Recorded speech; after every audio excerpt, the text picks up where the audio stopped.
I always hated Mondays. This one would turn out to be one of my worst ones.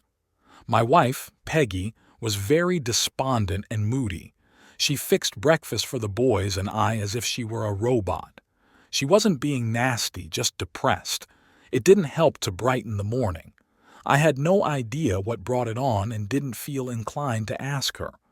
My sons, Robert, 16, and Dave, 18, left for school about the same time I left for work. For the last 15 years, I worked for a freight company that loaded and unloaded container ships. It was hard work but paid good money. I had always wanted to go to sea, and this was as close as I could get. My dream was to sail all over the world and see different lands and people. It was in my blood, and sometimes I would get depressed just knowing that it would never happen. Home and family seemed to take precedence. I was happy with my home life. I had 2 great sons and a loving wife who I adored. Unfortunately, it was Monday. The part one hated most about my work was some of the people I worked with. Colin Farrell was the most obnoxious guy in the world, and he had 3 buddies always hanging around: Bob Timbers, Ray Collins, and Freddie Springer. The 5 of us went to high school together. I didn't like them then, and I didn't like them now.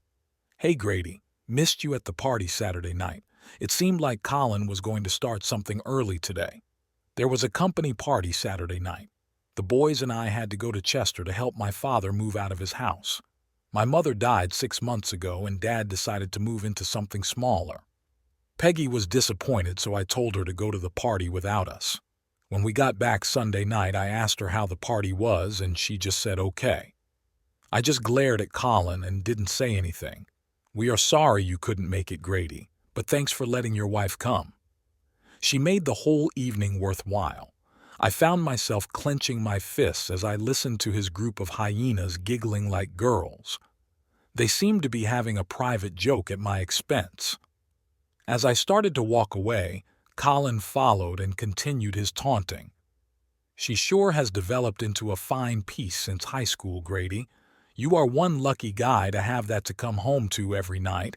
I could see that it was going to be a long day. The veins in my forehead started popping, and I could feel the tendons in my neck tightening. All my life I had to fight to control my temper. Again, I tried to walk away. I turned to face the group, and Colin flipped something towards two. It was red, it was soft, and it was a pair of panties. Peggy forgot these Saturday. She might need them to go with that red bra she was wearing. The entire group broke out laughing. I stood looking at them without raising my head. The red silk fell onto the concrete loading platform at my feet. I made no effort to pick it up. I suddenly realized that I had stopped breathing and felt my stomach muscles tensing. I was becoming a coiled spring of fury ready to unwind. I could take any one of them with no problem, but all of them at once might be difficult. At this point, I didn't care. I started to move toward my tormentors when a huge hand grabbed my shoulder.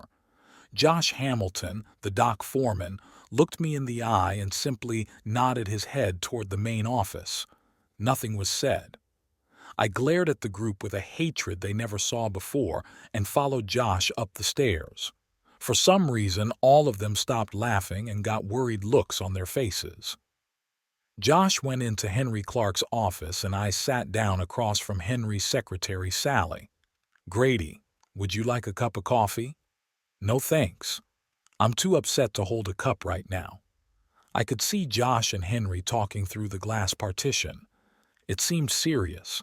"Sally, were you at the party Saturday night?" She simply nodded. "Yes." "Can you tell me what the hell happened?" "I have no idea what is going on. Peggy didn't say anything, and I don't know what to do." "I shouldn't say anything, Grady. That is something you should take up with your wife. You were there, Sally.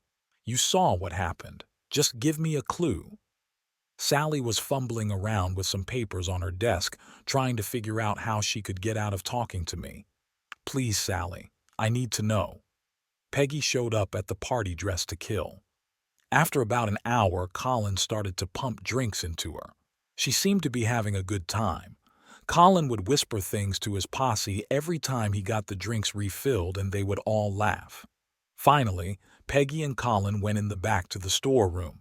About 30 minutes later, Bob, Ray, and Freddie went back. We didn't see any of them for an hour, and then they all showed up again laughing and joking. Peggy was smiling but looked like hell. Her hair and her dress were messed up. She and Colin left together about 10 minutes later. Thanks, Sally. I didn't want to hear that, but it explains things. We sat silent for about 10 more minutes. Josh came out and nodded for me to go in. Grady, I am not happy about what went on this morning. Colin, Ray, Bob, and Freddie each got a week off with no pay.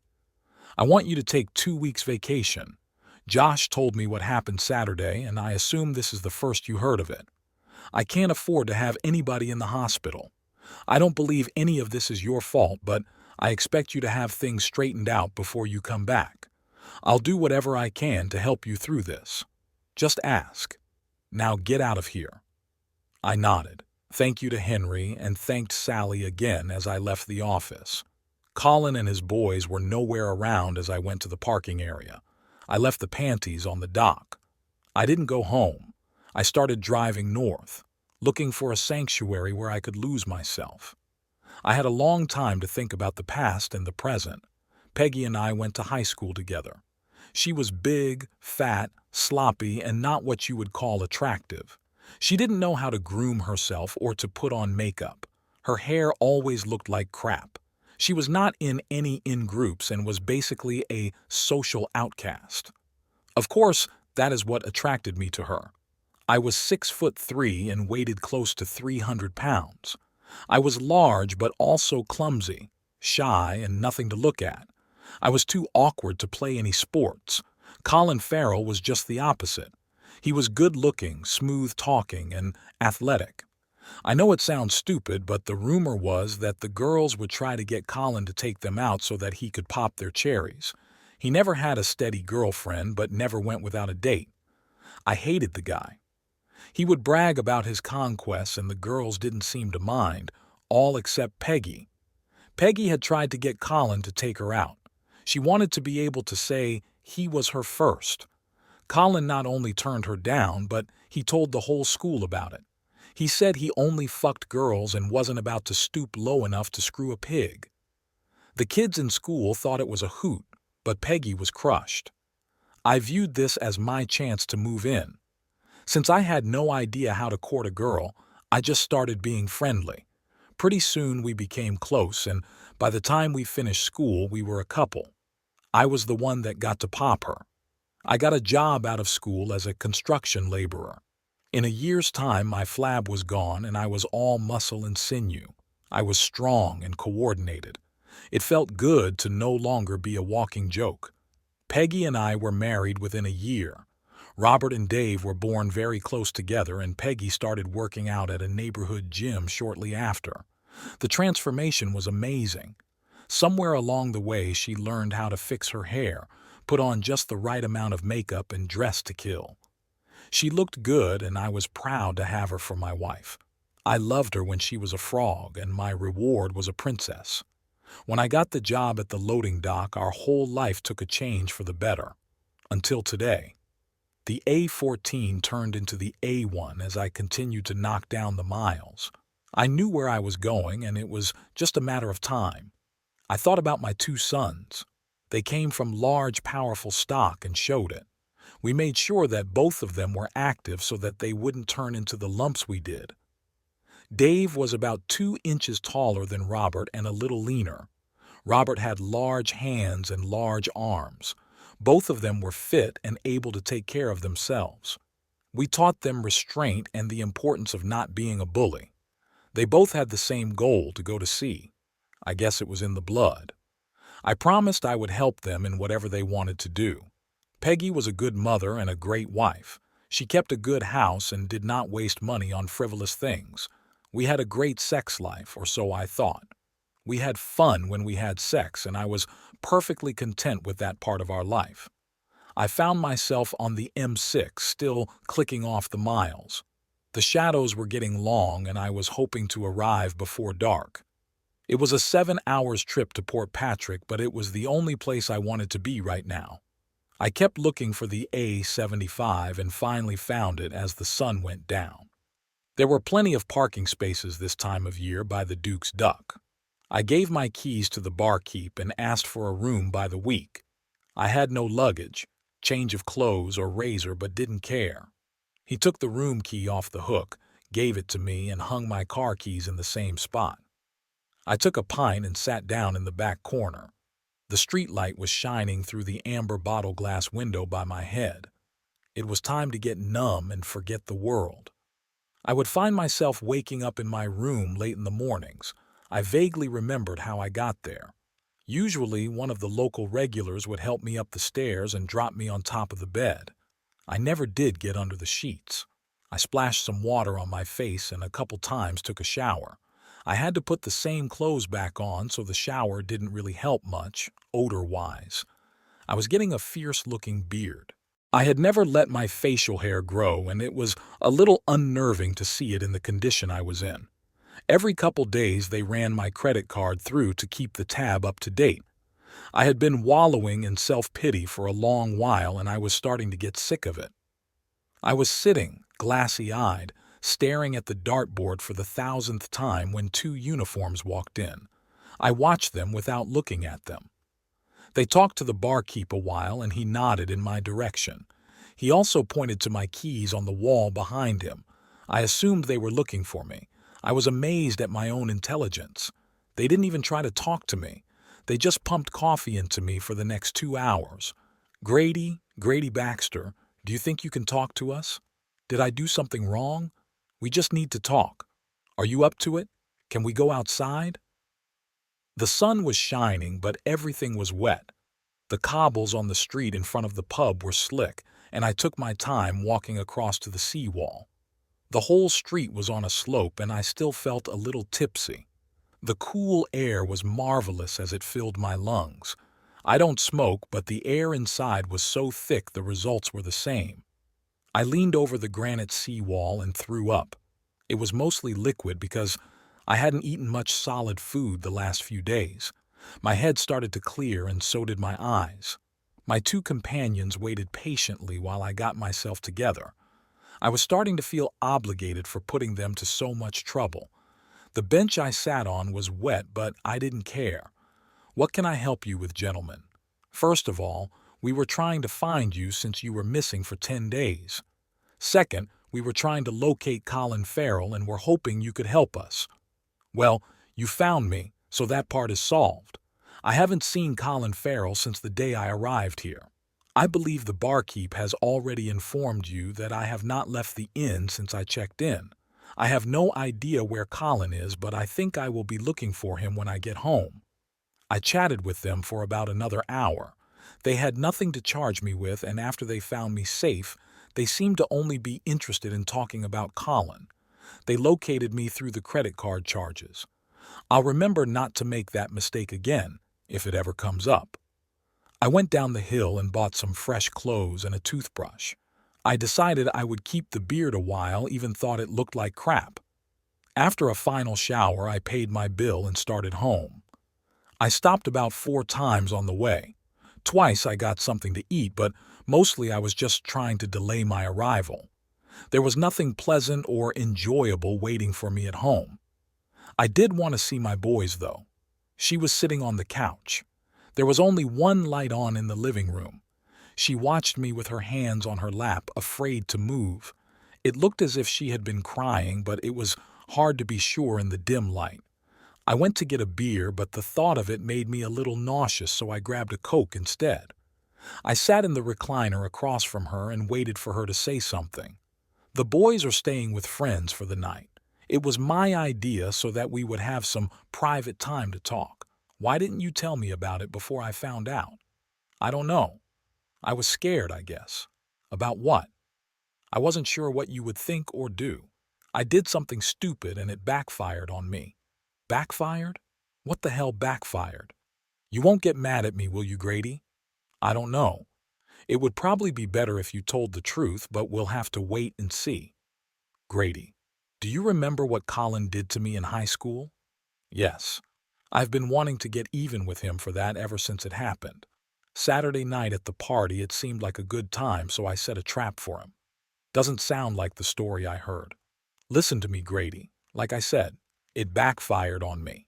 I dressed up real good and Colin started to hit up on me. I let him think it was working and he suggested we go back to the storeroom. We kissed a little because I had to do it, to set him up. After a while, he was playing with my tits but outside my bra. I slipped my panties off and waved them under his nose to tempt him and make sure he was hard. Why were you doing this? What were you thinking? I wanted to get even with him. I wanted to make him pay for humiliating me. Anyway, I noticed the bulge in his pants, so I told him to take them off so we could enjoy ourselves. He dropped his pants and underwear, and then I did the thing that girls are never supposed to do. Okay, what the hell did you do? I pointed at his hard pecker and started to laugh. I told him that it was a pathetic excuse for a cock and that there was no way I was going to let anybody with a tiny weenie like that screw me. As I teased him about his manhood, it started to shrink until there was nothing left but a limp thingy. That was a rotten thing to do, but appropriate in this case. Go on. I got myself together and opened the door to leave. Bob, Ray, and Freddie were waiting outside the door. Evidently, Colin had told them they could have seconds after he finished with me, and they were patiently waiting their turns. I walked past them and went to the ladies' room laughing.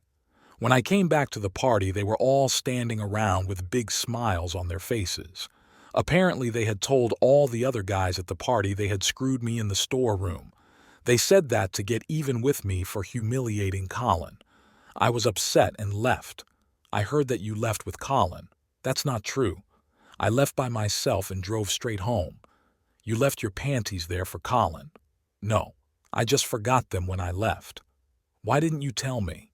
After they twisted everything around, I got scared. I didn't know what to say to you. So you let me find out for myself in front of all my workmates. I felt like a fool, like a cuckold. They were teasing me about what went on, and I couldn't even reply because I didn't know anything. I had to find out from a secretary what happened, and her story doesn't exactly match yours. She wasn't there. I was. What I told you is what happened. Damn it, Grady. I am your wife. You were supposed to stick up for me and support me. Peggy started to cry and walked into the kitchen. I sat there with my Coke and watched as she leaned on the Formica table and softly cried. I loved her more than anything. She was the only girl I ever cared about. She was feeding me bullshit and putting on the waterworks. Peggy had an agenda to preserve her marriage. Sally had no reason in the world to lie to me. I felt an urge to start questioning Peggy on each and every inconsistency in her story, but decided not to. I couldn't change what happened, and by forcing Peggy to admit to something that she didn't want to wouldn't accomplish anything. I did want to know the truth, but I wasn't going to get it from her. I figured I would leave things as they were and let her relax. I took another shower and got into bed with my wife. She laid her head on my shoulder, whispered that she loved me, and we both fell asleep. I still had some days coming before it was time to go back to work. The boys were glad to see me, but were a little standoffish. I suggested a drive to London, which was quickly accepted. Peggy seemed to be happy that the men in her family were bonding. On the drive to London, I found out the boys were both suspended for fighting, a strict no-no in our family. Reluctantly, they explained they were getting a lot of flack about their mother's party escapade and finally decided to put an end to it. Several boys with smart mouths ended up with loose teeth and black eyes. They kept the suspension from their mother but asked me for an explanation about the party. I put it off. I went to the Maritime and Coast Guard Agency. I asked for 3 applications and the boys were ecstatic. It took an hour to fill out all the forms. I had all the documents we needed, including birth records and passports. After each of us had a short interview, they gave us medical forms to be filled out by a physician. We went to Wagamama for supper and started home. It was agreed that nothing would be said to their mother or to their friends. The physicals were completed the next day, and all we had to do now was wait. I always loved Peggy. She was the only girl I ever loved. She was the only girl I ever had sex with. In fact, she was the only girl I ever kissed. It was difficult for me to believe that she had done something this low. I found her actions despicable and unforgivable. I was still willing to give her a chance if by some reason her story could be proven, but the odds were long. The end of that week, she put the final nail in her coffin. Peggy had been very attentive. She was careful never to mention anything about the party or any references to anything relating to the party.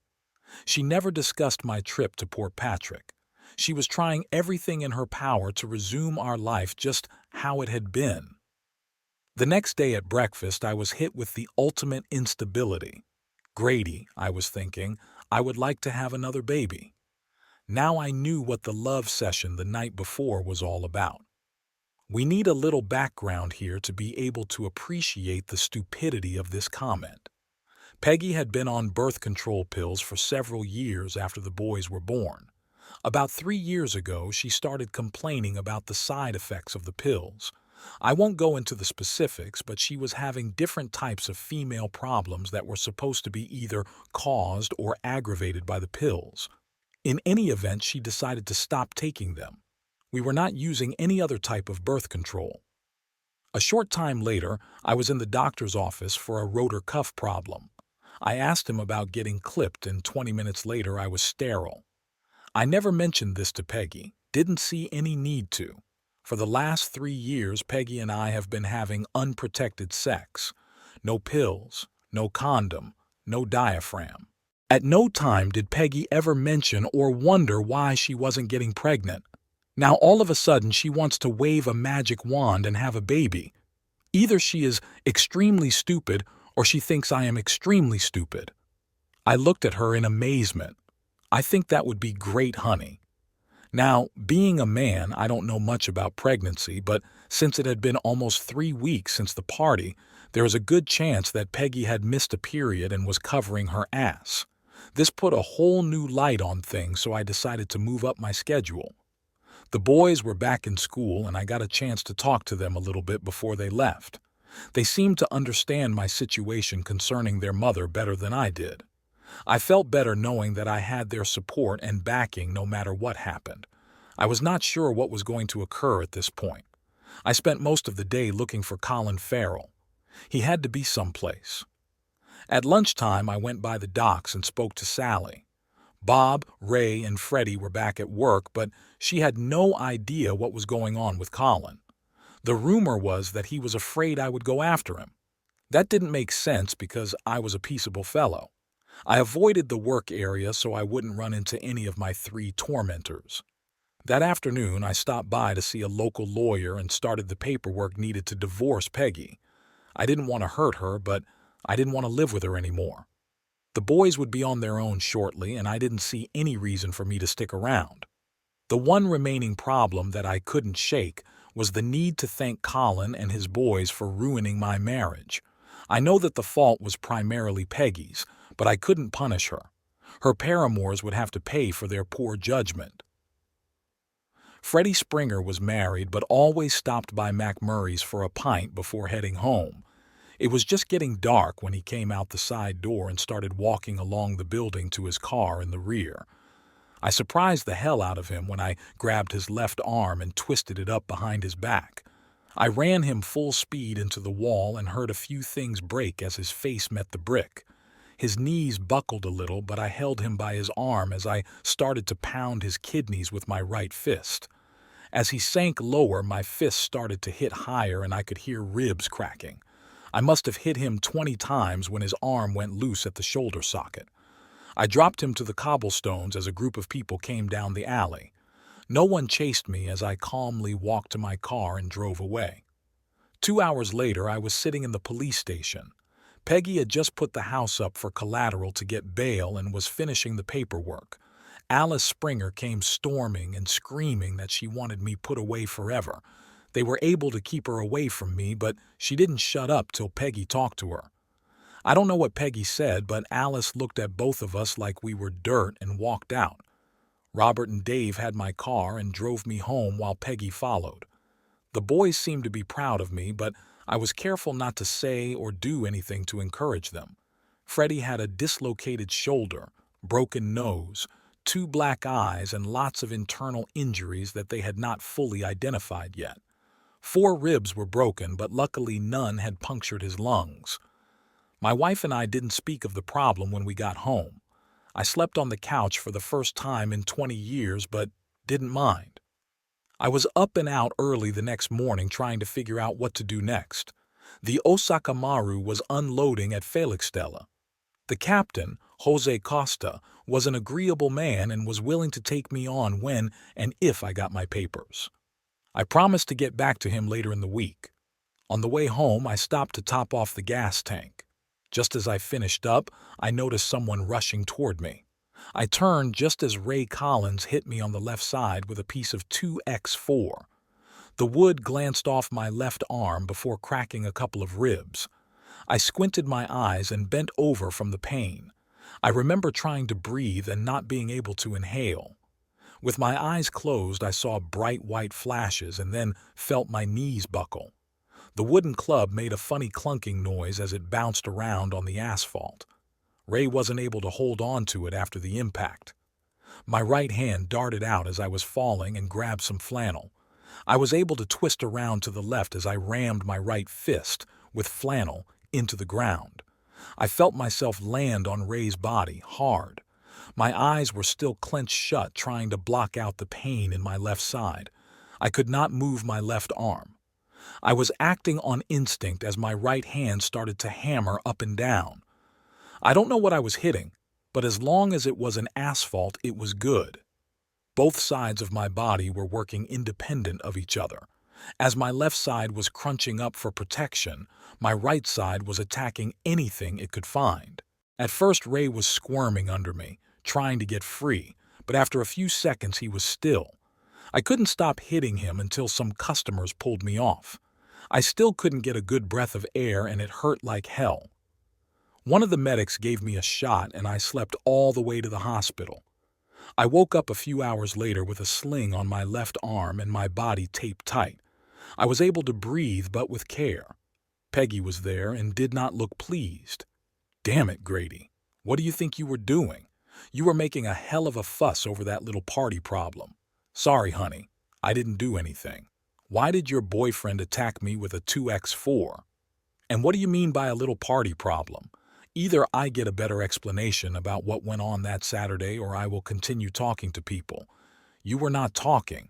You were hunting them down and thumping them." I gave her a big smile. "Why would I want to do something like that? Stop acting like a bully and stop referring to them as my boyfriends." Peggy walked out the door just as the doctor came in. I was more bruised than broken. Ray swung that would like a little boy. My arm was just sore and the cracks in my ribs were superficial. The pain and problem I had breathing was just from the impact. Early the next morning, Robert and Dave came and picked me up. They were grinning from ear to ear and I told them to can it. Ray, on the other hand, was in bad shape. He would be eating through a straw for about a month until his jaw healed, and it would be at least a week till the swelling goes down on his face. One errant blow did happen to break his left collarbone. Of course, all the blows were errant because I had no idea what I was hitting at the time. There were no charges against me because several people testified that Ray attacked me first. I had to call into work and get another week off, this time as sick leave. I talked to Sally for a while and she told me that Bob Timbers had quit work and his final paycheck was being sent to his brother's house in Aberdeen. They still had no idea where Colin was. Peggy and I were not communicating very well. I was sleeping on the couch every night now. I was able to shed the arm sling pretty quickly, but my ribs were still a little sore. At least I could move and breathe normally. The Osaka Maru was leaving in 4 days. I stopped by to see my lawyer. The divorce papers were ready, so I told him to have them served in 4 days. I was leaving everything with Peggy. She would get the house, but the bonding company would take it when I skipped bail. I could care less. I included a copy of the vasectomy paperwork and a recent sperm count lab report in with the divorce papers. I made a few phone calls to some friends in Scotland and spent some time at the gym trying to recover from the 2x4 attack. Henry Clark was not happy to see me leave and agreed to keep my departure quiet as long as he could. I asked him to look out for my boys if necessary. Peggy had stopped going to the gym and the house was going to pot. The wash was backing up and the general appearance of the whole place was going downhill. The meals were just thrown together and the conversation was less than sparkling. I swear it looked like she was putting on weight again. The whole world went as shit in 4 weeks. The next day, the boys handed me my set of maritime papers. I had never seen them so happy. All 3 of us were ready to go. I told them to wait and finish this year of school before making any decisions. I don't think they were listening to me. I returned to the Osakamaru and took care of everything I had to. The quartermaster gave me a list of things I had to get prior to sailing the next morning. I got my gear and checked into my room on board and then left ship one last time. Robert had left his Triumph Bonneville 750 parked at the end of the dock. A few minutes later, I was on my way to Aberdeen. An 8 hours trip on a motorcycle is not a pleasure. The Triumph was shaking so hard that you could not read the odometer. The motor ran smooth and the weather held, but I was still glad when I arrived. My friends had located Bob Timbers and planned to have him at the Four Crowns. The men's at the place was in the back and you had to exit the building to get to it. I stopped in and looked around just enough to let my buddies know I had arrived. Then I went to the side of the building and waited. The first 2 guys were local, but then Bob came out. I heard the door lock behind him as he started toward the toilet. I grabbed his right arm like I did Freddie's and shoved his head against the stone wall of the building as I went down the alleyway. His whole face was scraping along the stone as I walked, and he stumbled. I went about 50 feet and dropped him against the wall. He was half moaning and half crying in pain. With a dim glow from the street light, I could see his right eye socket was solid blood. His cheekbone was showing below his eye, and the entire side of his face was one big abrasion. "Don't kill me, Grady. Please don't kill me. I'm sorry. Now, I had no intention of killing him, but I figured there was no point in telling him that. "I'll give you a choice, Bob. Tell me the truth about everything that happened at the party and I'll let you live. Lie to me and you die." Okay. I'm hurting Grady. Talk, damn it, and I'll get you a doctor." When Peggy came into the party without you, Colin got all excited. He started bragging about how he was going to get her loaded and shag her ass. She did look good, Grady. Honest. She was all dressed up and looked like she wanted to have fun. Colin started loading her up with drinks and he told us that we could have sloppy seconds. We didn't think he could pull it off. After a bit, he took her back to the storeroom and we followed him. "Are you sure you want to hear this, Grady?" "Yes." "Okay, but don't hurt me anymore." We could hear Colin and Peggy behind the door going at it. She was moaning and saying dirty stuff like the girls in the porno movies. We got hot as hell just listening. After a while, Colin opened the door. Peggy was on the couch with one knee in the air. We each took turns fucking her. Grady, we never hurt her. We never forced her to do anything she didn't want to do. Colin and Freddie fucked her in the ass, but Ray and I weren't into that. When we got done, we helped her get dressed.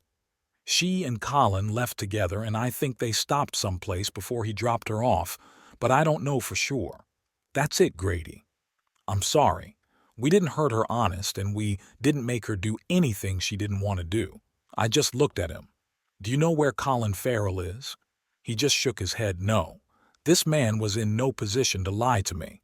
His story was a lot closer to the one Sally told me than to the one Peggy told me. His face looked gross in the yellow light. He was bleeding more and his eye socket was turning a dull black color. Flakes of skin were hanging from his cheek and the raw meat under it was bright red. I knocked on the locked pub door, shook hands with a couple of old friends and got on the bike. A few miles down the road, I passed the medical emergency vehicle going to the pub. It was early morning when I parked the Triumph at the spot I picked it up and boarded the Osakamaru. Robert would pick up the bike later. My first duty schedule was that night, so I spent the rest of the day resting from my trip. That damn motorcycle beat the hell out of me. I should have taken the car. I woke up several hours later, showered, and got some supper. My supervisor gave me a job description, explained my duties, and left me by myself. It was an entry-level job and was not that difficult or mind-boggling. My crewmates were less than friendly and not very helpful. They would answer any direct questions I had but offer no help or advice, and none of them seemed interested in establishing any kind of association. I was looking forward to some sort of connection with the rest of the crew, but it looks like it will not be easy. They all seemed to be friendly with each other, but I was not included in the circle. I decided to wait it out. Peggy was now aware that I was gone. She should have been served her divorce papers that morning. I am sure that Bob Timbers had given his whole story to the officials by now. I could see my two demon sons snickering to each other over the current events. My shift ended and I went to bed. 2 days later, I was summoned to the captain's office in the middle of the day. Captain Costa did not look happy as I stood in front of him. "Mr. Baxter, the Royal Navy has requested permission to land a helicopter on the Osaka Maru in order to transport you back to the mainland. I received an extensive wire this morning justifying their request. I will summarize some of the items on the extradition request. If there are any errors, you can explain them." I simply nodded in agreement. "They wish to talk to you about the disappearance of a fellow named Colin Farrell. You have charges against you for the beating of a man named Fred Springer so badly that he lost one kidney and might lose the other. You forfeited bail on that charge. You have charges against you for the maiming of a fellow named Ray Collins that was listed as self-defense, but is being changed because of the severity. Finally, on the night you boarded the ship, you beat a man named Bob Timber in Aberdeen so bad that he lost his right eye. I don't know how the hell you could be here and in Aberdeen at the same time, and I don't want to know. It says here that all this mayhem was done with your bare hands to avenge a personal affront. Do you have any comments, Mr. Baxter?" "Sir, I am sorry for any problems I might have caused you. I mean, about the charges. Just that if I could have found Colin Farrell, he would be in the hospital with the other 3. I really don't know where that son of a bitch is. I'll pack my things and get ready for the helicopter when it arrives." Captain Costa just looked at me and smiled. "That won't be necessary. I told them you never got aboard. There is no Grady Baxter on the Osaka Maru. Now get back to work." I went back to the crew quarters, took a shower, and got ready for my shift. By the time I finished the evening meal, the police report had circulated through the entire crew. For the rest of the tour, I had more friends that I could handle. I had no contact with anyone from home until we were about a month out. I got a wire from my lawyer. The divorce had already been finalized, so I was now a free man. Peggy lost the house to the bail bond company when I left the country. Colin Farrell was in the hospital with extensive internal injuries and 2 broken kneecaps. The police were looking for Robert and Dave in connection with the beating. My sons found Colin with Peggy in our bedroom before the house was taken back. Peggy was now living in an hostel with her sister. She was pregnant and her old weight problem was creeping back. I still had charges pending and my attorney recommended that I do not return. He had no idea where my sons were. The news left me with mixed emotions. The next day at breakfast, the captain walked past the table and stopped. "I just wanted to let you know that Robert and Dave Baxter are not aboard the Tanaka Maru headed for Cape Town." We both smiled. I always wanted to be a seafaring man.